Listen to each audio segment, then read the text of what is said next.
Hello everyone.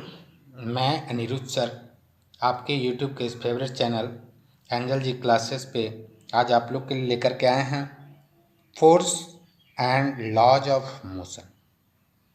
ले चलिए हम लोग बारी बारी से इसको देखेंगे। हमारे व्यूअर से रिक्वेस्ट रहेगा जो अभी तक इस चैनल को सब्सक्राइब नहीं किए हैं प्लीज़ चैनल को सब्सक्राइब कर लें।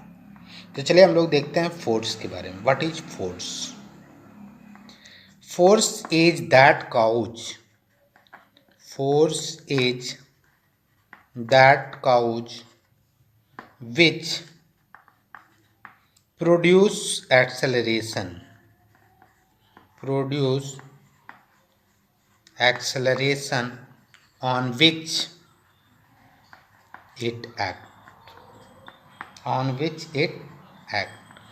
फोर्स जो है वो कारण है जो किसी ऑब्जेक्ट पे लगने के बाद उसमें क्या करता है, एक्सेलरेशन प्रोड्यूस करता है। अगर यहाँ पे फोर्स लगा रहे हैं तो यहाँ पे एक्सेलरेशन प्रोड्यूस करेगा।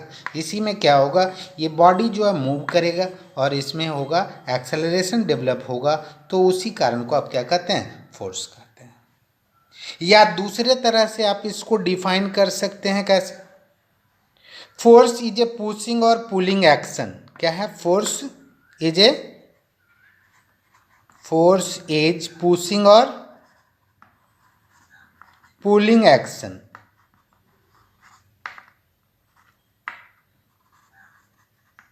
which can change the direction, position, shape and size of the object or try to change the direction, position, shape and size of the object। यानी what are the effect of forces. Effect इसका क्या क्या हो सकता है। पहला क्या कर सकता है, force can change the speed of the body, change the speed of the body. Speed को क्या कर सकता है, चेंज कर सकता है। जैसे बॉल रुका हुआ है, आपने बल्ले से उस पर जोर से मारा है, वो क्या हो गया जाएगा, उसका स्पीड चेंज कर जाएगा। या फिर क्या कर सकता है, change the direction of body. और तीसरा क्या कर सकता है, change the shape of the body, change the shape of the body के स्पीड को चेंज कर सकता है, डायरेक्शन को चेंज कर सकता है और शेप को चेंज कर सकता है। या फिर चेंज करने की कोशिश कर सकता है। चेंज करता है या चेंज करने की कोशिश करता है तब हम उसको क्या कहते हैं, फोर्स। फोर्स एक ऐसा पुशिंग और पुलिंग एक्शन है जो किसी बॉडी के स्पीड को, डायरेक्शन को, शेप और साइज को क्या करता है, चेंज करता है या चेंज करने की कोशिश करता है। जैसे डायरेक्शन को कैसे चेंज करता है, एक एग्जांपल लेते हैं। सपोज करते हैं कि कोई बॉलर जो है बैट्समैन को बॉल किया और बैट्समैन ने जोर से छक्का मारा, तो क्या हो गया, डायरेक्शन क्या हो गया, चेंज हो गया। शेप जो है, शेप चेंज कर सकता है। जैसे कोई टीचर जो है किसी स्टूडेंट पे गुस्सा होकर के उसको एक झपड़ लगा दिए, तो उसका गाल का शेप जो है चेंज हो गया, वो गाल जो है फूल सकता है। ठीक है, तो आपका डायरेक्शन या शेप और साइज जो है कुछ भी चेंज करता है या करने की कोशिश करता है, इसी को आप क्या कहते हैं, फोर्स कहते हैं। चलिए हम लोग देखते हैं टाइप्स ऑफ फोर्स के बारे में। किसके बारे में देखेंगे बच्चों, टाइप्स ऑफ फोर्स के बारे में हम लोग देखेंगे। ठीक है बच्चों,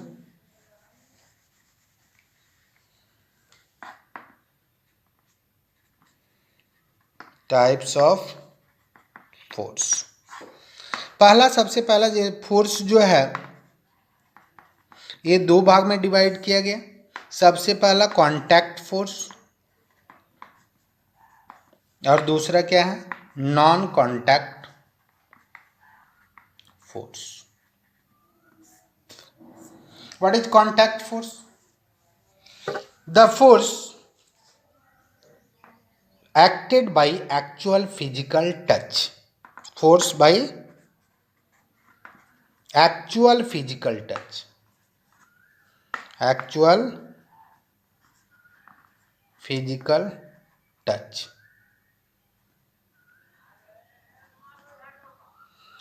force without force by actual physical touch, तब इसको क्या कहते हैं? तब इसको कहते हैं आप कांटेक्ट फोर्स। जैसे हम लोग देख सकते हैं friction force, muscular force, tension force, normal force. तो ये जितने भी सारे फोर्स हैं, ये सारे के सारे क्या हैं? ये कांटेक्ट फोर्स के एग्जाम्पल हैं। ठीक है, friction force, muscular force, tension force, normal force, these are the example of contact force. What is non contact force?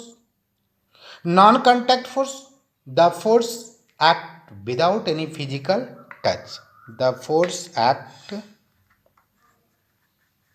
force acted on an object without any physical touch।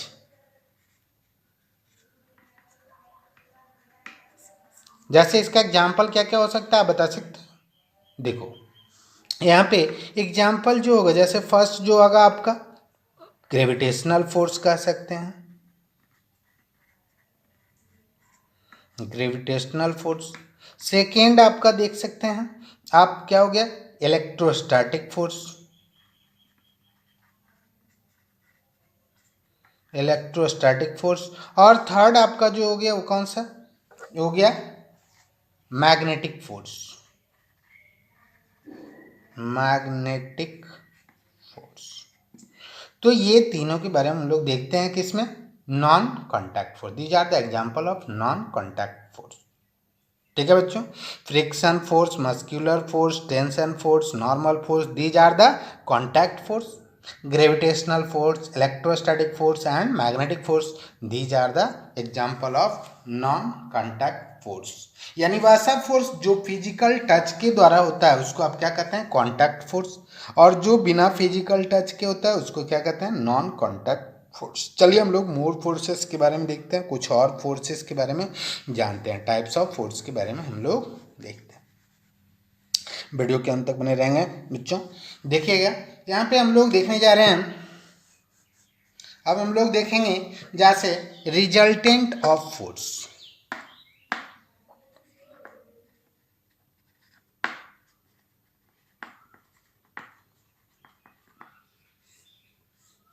Resultant of force क्या कहता है कि जैसे अगर कोई object यहाँ पे रखते हैं, यहाँ पे कोई फोर्स लग रहा है F1 जो है 5 न्यूटन का, और F2 कोई फोर्स है जो आपका 10 न्यूटन का।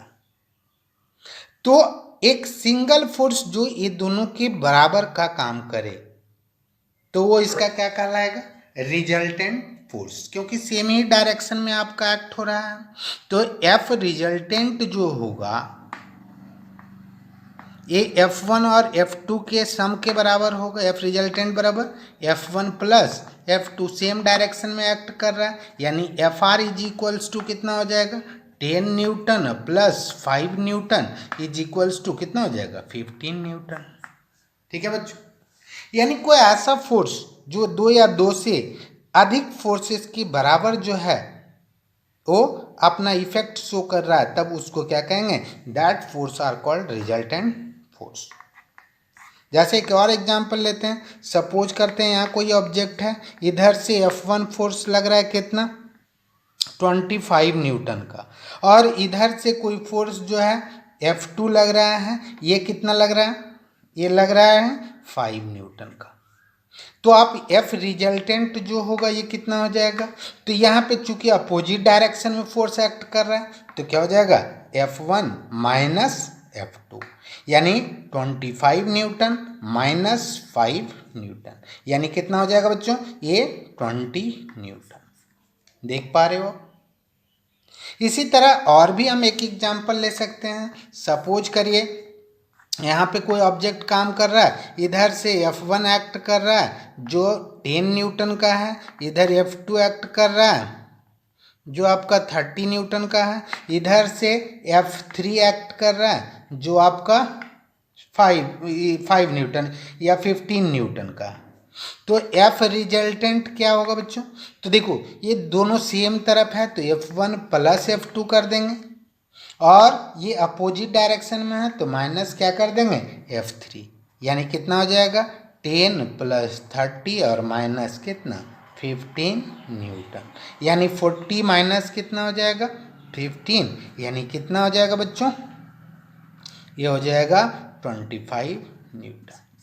तो रिजल्टेंट फोर्स को हम डिफाइन कैसे कर रहे हैं? If two or more forces produce the same effect as the single force, then that single force is called resultant of the so many forces। Clear? तो अब हम लोग देखते हैं आगे और भी फोर्सेस के बारे में देखेंगे बच्चों।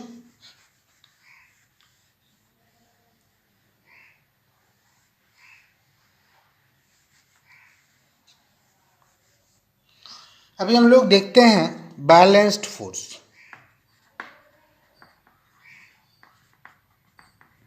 बैलेंस फोर्स किसको कहते हैं? If the resultant of two or more forces is equals to zero, if the resultant of all the forces acted on an object is equals to 0, then it is called balance force। if the resultant of all the forces applied on an object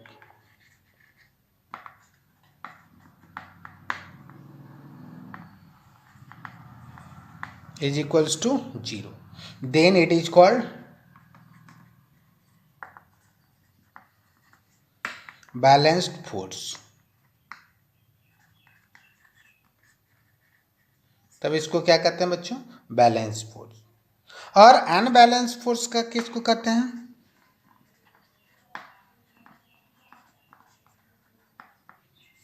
unbalance force if resultant not equals to 0, if F resultant not be equals to 0, then it is called unbalanced force।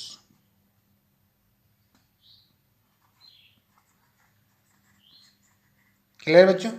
जब resultant force जो है अगर zero हो जाता है, या resultant force क्या हो जाता है जीरो हो जाता है, तब इसको क्या कहते हैं? Balance force. जैसे कोई ऑब्जेक्ट है यहाँ पे, अगर इधर से भी 10 न्यूटन का फोर्स एक्ट कर रहा है और इधर भी आपका 10 न्यूटन का फोर्स एक्ट कर रहा है, तो एफ रिजल्टेंट कितना हो जाएगा बच्चों? जीरो। या फिर कोई ऑब्जेक्ट है ऐसा, सपोज करते हैं कोई ऑब्जेक्ट है जिसपे इधर भी 10 न्यूटन एक्ट कर रहा है और इधर भी 10 न्यूटन एक्ट कर रहा है, तो दोनों अपोजिट डायरेक्शन में इक्वल फोर्सेस अगर एक्ट कर रहा है तब आप क्या कहेंगे? The resultant force becomes zero. लेकिन अगर यही जो है कोई ऐसा फोर्सेस है जो इधर से मान लिया 50 न्यूटन का, इधर से मान लिया 20 न्यूटन का, तो रिजल्टेंट फोर्स जो होगा एफ रिजल्टेंट 50 माइनस कितना हो जाएगा 20, यानी कितना हो जाएगा 30 न्यूटन। ये आपका रिजल्टेंट अनबैलेंस्ड फोर्स कहलाता है। क्लियर है बच्चों? चलिए हम लोग सम मोर फोर्सेस के बारे में देखते हैं। अभी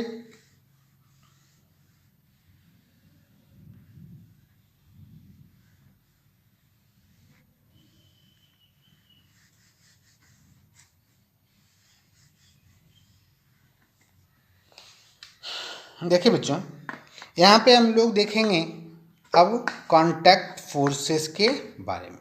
देखो पहला देखते हैं नॉर्मल फोर्स। नॉर्मल फोर्स किसको कह रहे हैं? जैसे कोई ऑब्जेक्ट है, कोई टेबल है यहाँ पे, और इस टेबल पे कोई बुक रखा हुआ है, तो इस पे फोर्स जो है ये किधर काम कर रहा है? mg डाउनवर्ड काम करेगा। और यहाँ पे कितना हो जाएगा बच्चों? ये अपवर्ड जो है, जो इसको बैलेंस कर रहा है, जैसे ये बुक जो है टेबल पे फोर्स लगा रहा है कितना mg, तो ये टेबल भी बुक के ऊपर फोर्स लगाएगा जो इसके इक्वल होगा, क्योंकि इसमें कोई मूवमेंट नहीं हो रहा, किसी प्रकार का एक्सेलरेशन नहीं हो रहा। तो जब एक्सेलरेशन नहीं होगा बच्चों, तो यहाँ पे जो फोर्स होगा इसको आप क्या बोलते हैं, नॉर्मल फोर्स। यानी नॉर्मल फोर्स जो होगा ये किसके बराबर होगा, mg के बराबर। समझ में बातें आ रही है, क्योंकि इसमें किसी तरह का कोई एक्सेलरेशन प्रोड्यूस नहीं हो रहा है। तो ये किसका एग्जाम्पल हो गया, this is the example of balanced force. Clear है बच्चों। तो normal force is a balance force.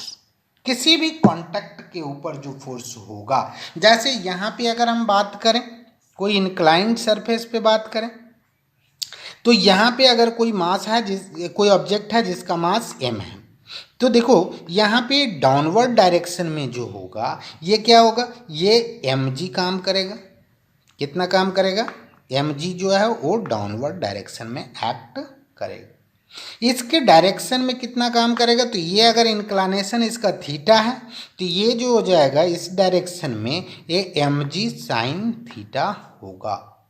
और इधर जो होगा ये कितना हो जाएगा बच्चों, ये हो जाएगा mg कॉस थीटा। और सरफेस के परपेंडिकुलर जो फोर्स काम कर रहा है ये नॉर्मल है। ये नॉर्मल इज इक्वल्स टू कितना हो जाएगा, mg कॉस थीटा।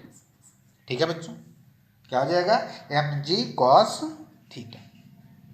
तो इस तरह से यानी नॉर्मल फोर्स आप कह सकते हैं the force which is just perpendicular to the surface of contact, that is called normal force. Clear है बच्चों। अब हम लोग देखते हैं फ्रिक्शन फोर्स के बारे में। किसके बारे में देखेंगे, फ्रिक्शन फोर्स। ठीक है बच्चों, देखिए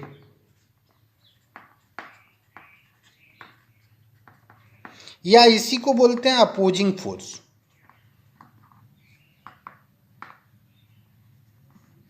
फ्रिक्शन फोर्स को क्या बोलते हैं, opposing force. The force which oppose the direction of motion, जो क्या करता है, डायरेक्शन ऑफ मोशन को क्या करता है, अपोज करता है, उसी को क्या कहते हैं, friction force. The force which always act opposite to the direction of motion is called friction force. The force which always act opposite to the direction of motion. अगर जो कोई ऑब्जेक्ट आगे की तरफ मूव कर रहा है तो वो फ्रिक्शन फोर्स पीछे की तरफ एक्ट होगा। अगर कोई फोर्स पीछे की तरफ एक्ट कर रहा है तो इसका जो होगा फ्रिक्शन फोर्स आगे की तरफ होगा। जैसे आप दोनों हथेली को देख सकते हो, एक दूसरे के ऊपर रब करते हो, तो अगर इसको आगे मूव करवाते हैं तो फ्रिक्शन फोर्स पीछे की तरफ लगेगा, अगर पीछे मूव करवाते हैं तो फ्रिक्शन फोर्स आगे की तरफ एक्ट करेगा। ठीक है बच्चों, जैसे यहाँ पे देख पा रहे हो, अगर कोई ऑब्जेक्ट है, यहाँ पे कोई फोर्स लगाते हैं जिसका मास m है, अगर यहाँ पे फोर्स लगा रहे हैं F, तो इसको अपोज करने के लिए फ्रिक्शन फोर्स Fr इधर होगा। और ये फ्रिक्शन फोर्स किस पे डिपेंड करता है तो हम लोग देखेंगे बच्चों। Friction force Fr is equals to क्या आ जाएगा, mu s into N. Mu S क्या है, कोफिशिएंट ऑफ स्टैटिक फ्रिक्शन, और एन क्या है, नॉर्मल फोर्स। यानी क्या आ जाएगा, mu into M into G, जहाँ म्यू क्या है, कोफिशिएंट ऑफ फ्रिक्शन, और एम क्या है, मास, एन क्या है, नॉर्मल फोर्स। एन क्या है, नॉर्मल फोर्स। तो ये किस पे डिपेंड कर रहा है फ्रिक्शन फोर्स, ये डिपेंड कर रहा है roughness of the surface. Friction force depend on first one, roughness of the surface. दूसरा किस पे डिपेंड कर रहा है, या नेचर ऑफ सरफेस इसको कह सकते हैं, इसी को क्या कह सकते हैं, नेचर ऑफ सरफेस। और दूसरा किस पे डिपेंड कर रहा है, ये बॉडी के वेट पे डिपेंड करता है, यानी मास पे डिपेंड करता है। It depends on mass of the object. ये डिपेंड नहीं करता किस पे, कांटेक्ट पे डिपेंड नहीं करता, सरफेस ऑफ कांटेक्ट पे डिपेंड नहीं करता। ये किस पे डिपेंड कर रहा है? Roughness of the surface and mass of the object of the surface. तो फ्रिक्शन फोर्स आप लोग देख लिए बच्चों, समझ गए? फ्रिक्शन फोर्स किसको कहते हैं? म्यू इंटू एम इंटू जी, यानी म्यू एस इंटू एन को आप क्या कहते हैं? Friction force. क्लियर है बच्चों? अब हम लोग और भी देखेंगे।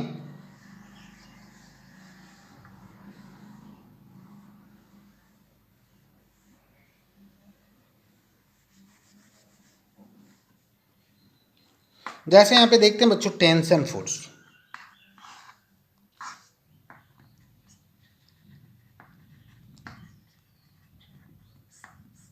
तो टेंशन किसी स्ट्रिंग को जब कोई ऑब्जेक्ट किसी स्ट्रिंग में हैंग करते हैं, लटकाते हैं उसको, तो उसमें जो फोर्स एक्ट करता है इसी को कहते हैं टेंशन फोर्स। जैसे कोई एम ऑब्जेक्ट है, ये M G force downward act कर रहा है, इसको कौन बैलेंस कर रहा है? टी। तो टी इज इक्वल्स टू कितना हो जाएगा बच्चों? एम इंटू जी। यहाँ पे जो है ये फ्रिक्शन फोर्स कैसा होगा? ये opposite to the point of contact. ये जहाँ पे भी कांटेक्ट होगा ये हमेशा उसके अपोजिट डायरेक्शन में एक्ट करेगा। क्लियर है बच्चों? यहाँ पे हम और भी एग्जांपल ले सकते हैं। जैसे सपोज करते हैं यहाँ पे एक पुली है और इधर क्या काम कर रहा है? M1 ऑब्जेक्ट को यहाँ पे हैंग करा दिया आप, और यहाँ पे M2 ऑब्जेक्ट को आप हैंग करा दिए। ये M1 है, ये M2 है, और मान लेते हैं M2 जो है ये M1 से बड़ा है। अब देखेंगे यहाँ पे फ्री बॉडी डायग्राम किस तरह से बनाएंगे। अगर आपको टेंशन फोर्स का नॉलेज होगा तो आप इस फ्री बॉडी डायग्राम को आसानी से बना पाएंगे। अगर M2 ग्रेटर देन M1 है तो ये इसको ए डाउनवर्ड M2G काम करेगा, और इधर क्या काम करेगा? टेंशन। इधर से कितना काम करेगा? M1G, और इधर पे क्या काम करेगा? टेंशन।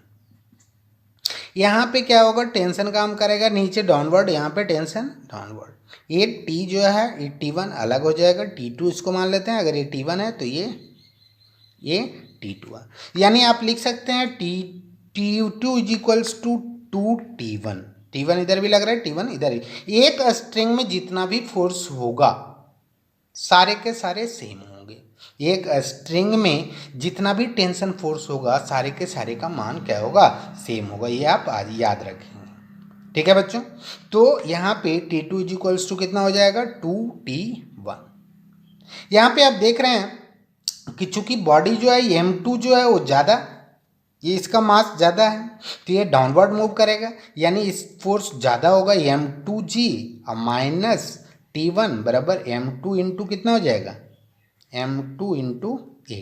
चूँकि ये डाउनवर्ड एक्ट कर रहा है बच्चों, ये इसमें एक्सेलरेशन ए डाउनवर्ड हो रहा है। तो जब इसमें एक्सेलरेशन ए डाउनवर्ड हो रहा है तो इसमें एक्सेलरेशन किधर होगा?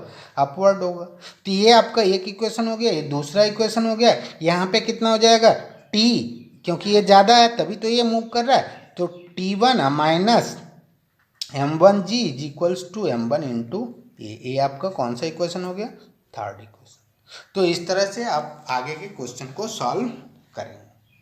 अभी हम एक और फोर्स के बारे में देखेंगे बच्चों।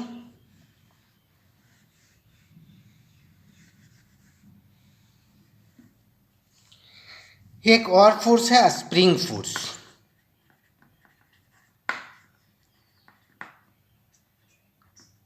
स्प्रिंग फोर्स किसको कहते हैं बच्चों? तो स्प्रिंग फोर्स जो होता है इसको कहते हैं आप रीस्टोरिंग फोर्स। इसको क्या बोलते हैं बच्चों? Restoring force.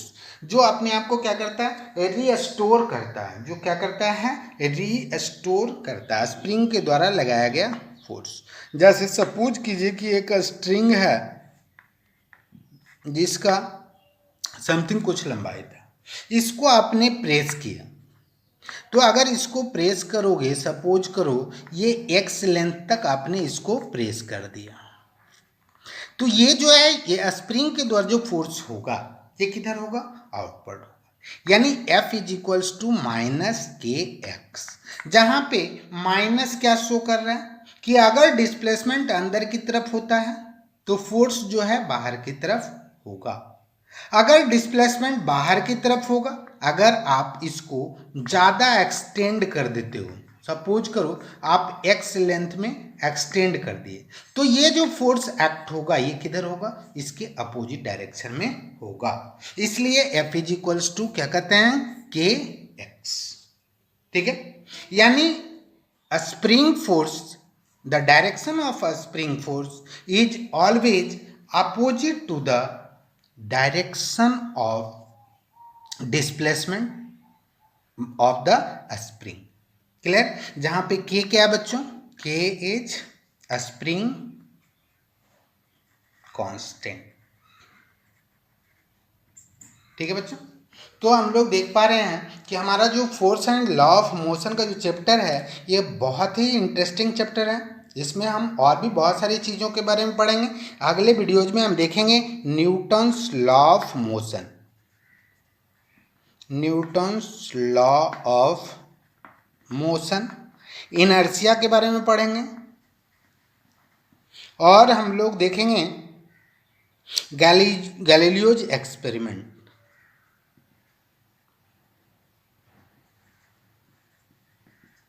तो हम लोग और भी बहुत सारे वीडियोज में पढ़ेंगे।